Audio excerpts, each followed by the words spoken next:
Hello and welcome to the Agile Couple. I'm Leanne McManus, and I've got my great friend here, Sylvan Wright. Sylvan's going to introduce himself, and we're going to have a fun little conversation. You will never forget Sylvan after this interview. Oh, dear. Tell us about yourself, Sylvan. Hey, everyone. My name is Sylvan Wright. I'm from the UK, born and bred here. My parents are originally from the Caribbean, from Jamaica. Love them both. Love that place. I'm old. Where else do you live? Well, I live here in the UK, okay, but I'm transiting to warmer climates. Let me put it that way, okay.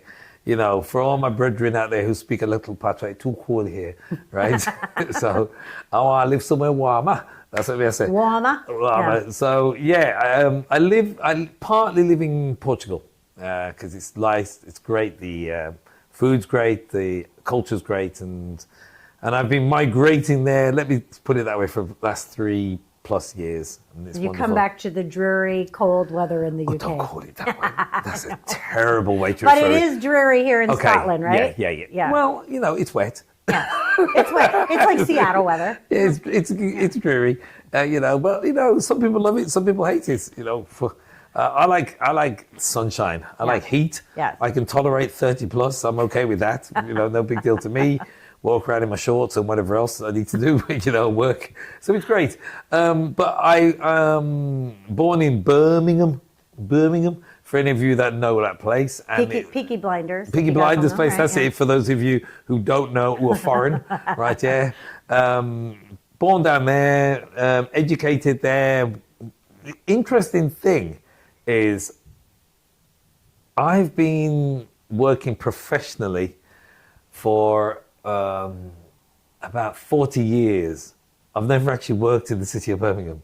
Oh, all your business is elsewhere. Well, every job I've had has been outside of the city of Birmingham, yeah. So that's quite interesting. What do you do? So fill everybody in on who you are. I call myself a software engineer. I still call myself a software engineer. I started off writing and building software in 1985. That's a long time, so I'm old, okay?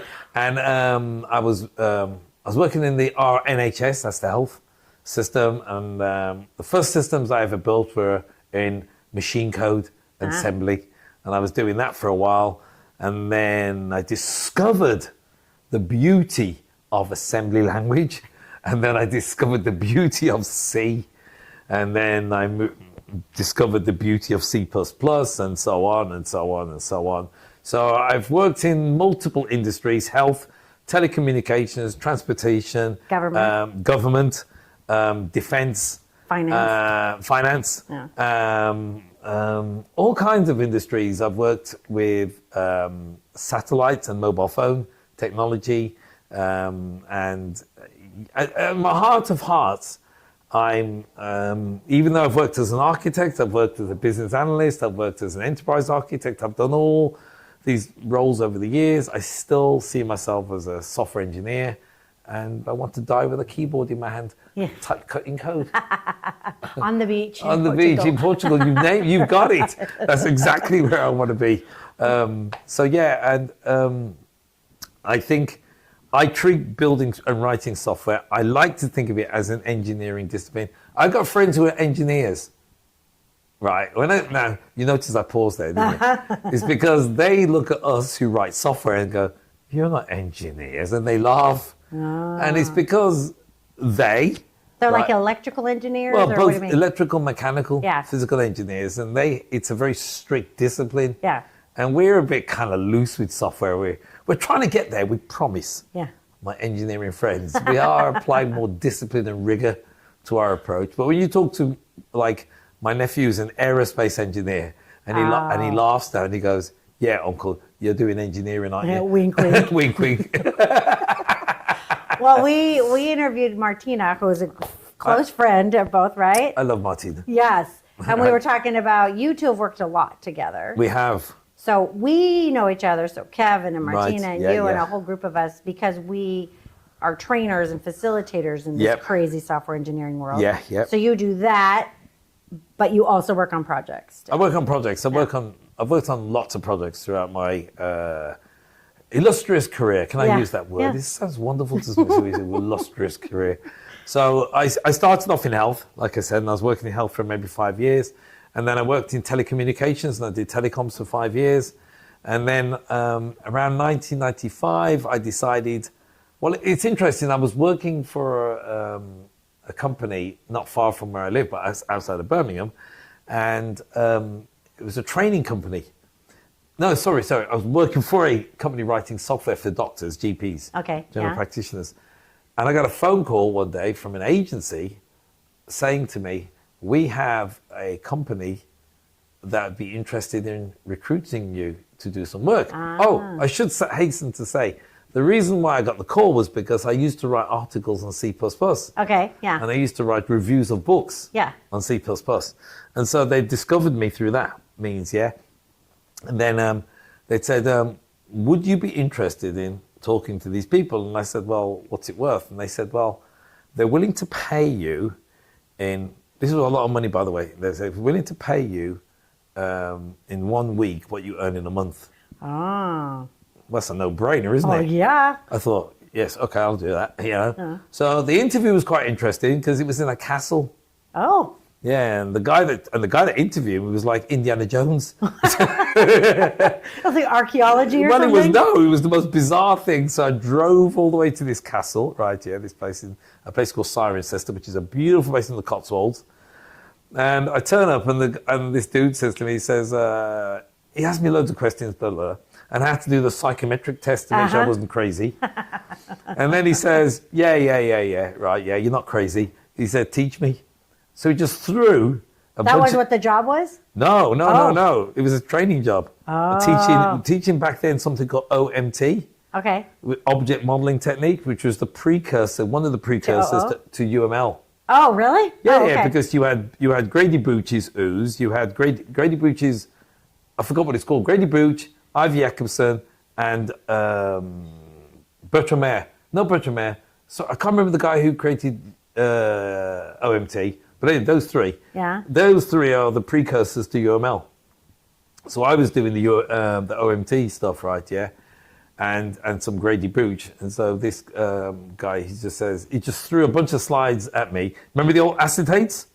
No. You don't remember acetates? No, I don't Do you know. remember the old projectors, the ones where Is that what they were called? projector You- and the I don't- plastic. I think we called it something else. I don't know what an acetate is, but the thing they would put. You'd put a plastic thing on it. Yes, and I it know what you're projects talking about. Yeah, Yeah, it's I didn't know called- what we it's call called. it an Okay. acetate. Okay. All right. Yeah. So you'd put your acetates on there and it projects. Yeah. So that's how we used to do it. There was no PowerPoint Yes. or any of that, right? So we threw a bunch of acetates at it. It said, "Teach me." I'd never seen the acetates before in my life. And so I'm looking at. He said, "I'll give you 5 minutes to orient look yourself. through." So I just looked through them and I started talking. And after about 2-3 minutes, he was, "Yeah, I like you. You're all right. Yeah, you got the job." That was it. And then he asked me, and then he said, "Listen. I want you to drive to this place in Bristol." So I'm in Cirencester. I've already driven 80 miles for this interview. He said, "Drive another 40 miles to Bristol and meet this guy in a pub." This is a really big company, by the Yeah. way. Yeah. So I go there and I meet this guy called Roger Holmes in a pub, and he goes, "What do you want to drink, Selvin?" I says, "Oh, I'll have half a Guinness," as I do, and we're just talking. And he looks at me and he goes, "I like you. I like you. Yeah, we're going to hire you." That was That's it. an awesome interview. That was my interview. That's how you got into the That's learning how- world? Yeah, that's how I got into the training world. Wow. And so, and I says to him, "I don't get what's a whole pub and this, that." He says, "Well, 50% of what we do is entertaining our guests." Yeah.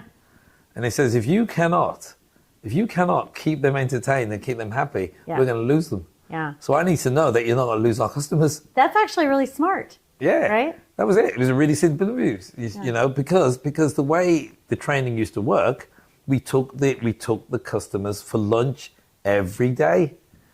So if you can't communicate Yeah. and you got poor interpersonal skills, right? Yeah. If you got really poor interpersonal skills, then it's not going to work. Right. You can't just have half of the. No, you can't be just a Yes. trainer. And Yeah. this is how we used to do it. You can't just be a trainer, but you can't communicate and keep Yeah. them. Or you just know technically No, what it is. you needed Yes. to keep these people on side, and Yeah. that was it. And that's how this business grew, and it became the largest training company in the UK. Oh, that's amazing. Yeah. Oh, I didn't know that. I think that's Yeah. very smart, actually, because you do hear about certain people who, when they hire in general, Right. they'll I've heard stories where they'll invite somebody to breakfast. Right. They get there early, so Yeah. they don't know who they're meeting, and they Ah. kind of watch how they interact That's a with great the way of wait doing it. staff and that sort of thing. Well, that's a bit And- like what's it yeah. called? What's it called? Secret Undercover Boss. Box, yeah. It's a bit. I think that's the best way to do Yeah. it because Yeah. I think if you take people out, there's a saying, isn't it? When you eat with people, you get to know them. Yes, yeah. So when you share a table with them Yeah. and that stuff, and I'm a strong believer in that actually. Yeah. That eating with people is a really good way of getting to know them. Yes. You yeah. could, and I think as well, for me, one of the important signs is to watch how people treat the staff. Exactly, yes. Well, if they're going to treat them if they're going to treat the staff in a restaurant, Like they're lesser or yeah, then I'm just like, hard on I them, don't really yeah. want to work with you. Yeah, because that it's says the something about nitpicky you. stuff that you like It is. little red flags, Yeah, right? yeah, it is. It is. Yeah. There, so yeah, so that was how I got That's how I got into training. Yeah, it's crazy, huh? We're gonna have to do so many of these interviews because Sylvan has more stories than anybody else that I've ever met that has left me laughing. But I'm kind of curious because Martina and I had a Yep. conversation. She's got a passion for non-traditional and getting people into not only tech, but her Right, world right. is Yeah, in sure. this. So, but you've been doing this a long time. You do the same thing, but you also work with kind of seasoned teams. Yeah, as so well. so most of what I do, my training over the years, is not with people getting in, it's people who are in. So these are people that are the same as me. They're Yeah. my peers. Yeah. They know as much about the tech as me. Yeah. But they may just want to sharpen that tech or they're going somewhere else. So it's more challenging because you're dealing with your peers. Yeah. And so they will raise questions that you just don't know. Sometimes Yeah. you're like, And so you have to do a lot of homework. A lot of homework when you're dealing with that stuff. And Managing that room is probably very different too. it's very different because, again, you're dealing with your peers, right? Yes, Yeah. you're not treating them like kids. Yeah. And they have a certain expectation. They've also paid a lot of money to be there. So if at the end of it, so a lot of the training that I've done, right, it's about the company has sent this individual. They expect that individual after 5 days to be an expert. They really do. Yeah. They want them to come back and be good. So that's really intense on you as Yeah. a trainer. That ain't no joke Well, business. you can't make them I can't make them have the experts. aptitude or have No, the discipline no, or no. put the work in. But I've got to make sure that when they leave, I've equipped them to go Yeah. back straight into the business and they're running. Yeah. Yeah. Otherwise, seriously, the feedback is really poor. Yeah. Now the interesting motivation for doing good on this is one of the companies I worked for every good high mark, they paid you an extra £15 per person Like per their day. survey results. you Yeah, mean? survey them. Yeah, you got extra money. Oh, so then you just end up bragging man. to people. Well, you can try, but it ain't going to work. No, there is something to that though, right? Like Yeah, you motivate. So actually, I think survey results or just getting some form of feedback is really important Yes. in this, and you need it timely, right? Because Yes. we do definitely have scenarios where you don't get it timely or it's grouped together, and it's Yeah, very yeah, hard yeah. to know. Is that me or like how do I refine what I'm doing or how do I connect Right, in a way if I right. don't have that feedback? Exactly. Yeah? So feedback, I think this is the only job that I've ever done where you are continually being, what's the phrase I'm looking at? Appraised. Yes. Yeah. Most of the jobs, the appraisal 6 months or a year. Yeah. This is continual Immediate. appraisement. It should be. Yeah. Yeah, it is. And I don't know any other job that's like that. Yeah. And it can be really brutal, some of the appraisal that you get. It's like, ooh. Yeah. And you have to go, do you know, I'm going to tell you a story. You'll love this one. So I used to have, we've all got our little habitual things, Yeah. things that we say, right, yeah? And I remember the first time I had to teach, I was so nervous. Oh my gosh, I was so nervous. And I don't know what it was like for you the first time you got to stand in front of people. Remember? Oh yeah. These are your I had like peers. a little moment of almost Tourette syndrome. Right. So So the way we used to do it, okay, right, the way we used to, which I think is great, and we don't do it anymore, is you would do a T3, Yeah. you know, right, with somebody. But then when you came to do the delivery, that person would sit in the room at the back the whole week. They didn't teach. They're Or just judging. They're writing. So, no, well, you did a co-teach, we called it. Oh, yeah, yeah. So they would introduce it. Then they would say, Selvin's going to do a teach. So they were the one that was more experienced with the program or Yes. something. Gotcha. I've done something like that too. Yeah. So I remember this guy called Robert Woodley, right? Yeah. And he was my coach. He was a great guy. I love Robert to bits. He'd been doing it for a while. He was just his delivery was so smooth. Yeah. Right. Yeah. And he said, Selvin, okay, you're doing this topic. And he'd warn me so I could go and prepare. Yeah. And it was going to be on the Tuesday. It was a 5-day event, right? Yeah. And he said, you're doing this tomorrow morning. So go and prepare. So he did his first bit. Then I got up and I was so nervous. I mean, I can't tell you how many times I went to the toilet. That's how nervous I was. I just kept going. Anyway, it's my turn to teach, right? Yeah. And I had a really bad tick. You know Like about you tick? felt it like No, in when I your say hand, tick, or when I say tick, it's a habitual thing. They might say like saying the same thing over and Oh, over. gotcha. Yeah. Yeah. And my thing was to keep saying, you know what I mean? Yes. A lot of people do that. Yes, they do. But that's the worst when you try to teach. Yes. Because So- you just want them to say yes. Please Yeah, just shake your exactly. head. Yes. Yeah. So anyway, he's sat at the back and there's a room of 12 people and I'm talking and even when, so every time I said something, I'd go, yeah, you know what I mean? Yeah, you know what I mean? I was like, yeah, you know what I mean?